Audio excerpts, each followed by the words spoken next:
നമസ്കാരം, ഞാൻ നിങ്ങളുടെ ബാലുവാണ്. ഞാൻ നിങ്ങളുടെ നീലുവാണ്.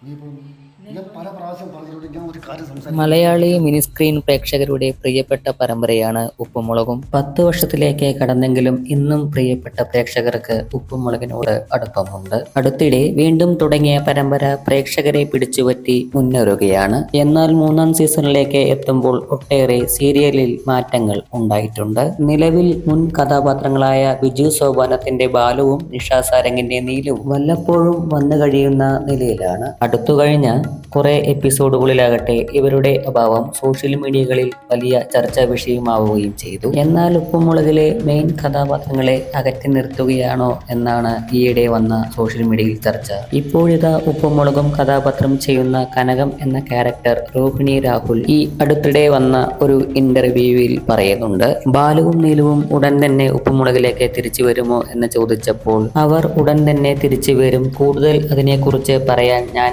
ആളല്ല എന്നാണ് താരത്തിന്റെ മറുപടി. അതുകൂടാതെ തന്നെ ഉപ്പുമുളകിലെ മുടിയൻ എന്ന കഥാപാത്രം ചെയ്യുന്ന ഋഷിയെയും കുറിച്ച് പറയുന്നുണ്ട്. മുടിയനെയും ഒരുപാട് മിസ് ചെയ്യുന്നുണ്ടെന്ന് താരം തുറന്നു പറഞ്ഞു. ഉപ്പുമുളകിലേക്ക് മുടിയനും തിരിച്ചു വരാം, കാരണം അവരൊക്കെ ഒരുപാട് ബിസികളിലാണ്, അവർക്ക് അവരുടേതായ തിരക്കുകൾ ഉണ്ടാകുമല്ലോ എന്നും താരം പറഞ്ഞു. എന്നാൽ ഉപ്പുമുളകിലേക്ക് ഉടൻ തന്നെ ബാലുവും നീലുവും തിരിച്ചു വരും എന്നുള്ള വാക്കുകളാണ് രോഹിണി രാഹുലിന്റെ ഭാഗത്തു നിന്ന് നമുക്ക് കിട്ടിയത്. എന്നാൽ ഇപ്പോൾ ഉപ്പുമുളകും സെറ്റിൽ കൂടുതൽ മിസ് ചെയ്യുന്നത് മുടിയനെയാണെന്നാണ് താരം തുറന്നു പറയുന്നത്. ഉപ്പുമുളകിൽ എല്ലാം പഴയ പോലെയായി, കഥാപാത്രങ്ങളെയെല്ലാം വീണ്ടും തിരിച്ചു കൊണ്ടുവരാൻ കഴിയട്ടെ. നിങ്ങൾക്ക് ഉപ്പുമുളകിലെ ഇഷ്ടമുള്ള കഥാപാത്രം ആരാണെന്ന് കമന്റ് ചെയ്യൂ. അതോടൊപ്പം വീഡിയോ ലൈക്ക് ചെയ്യാനും ചാനൽ സബ്സ്ക്രൈബ് ചെയ്യാനും മറക്കല്ലേ ഫ്രണ്ട്സ്.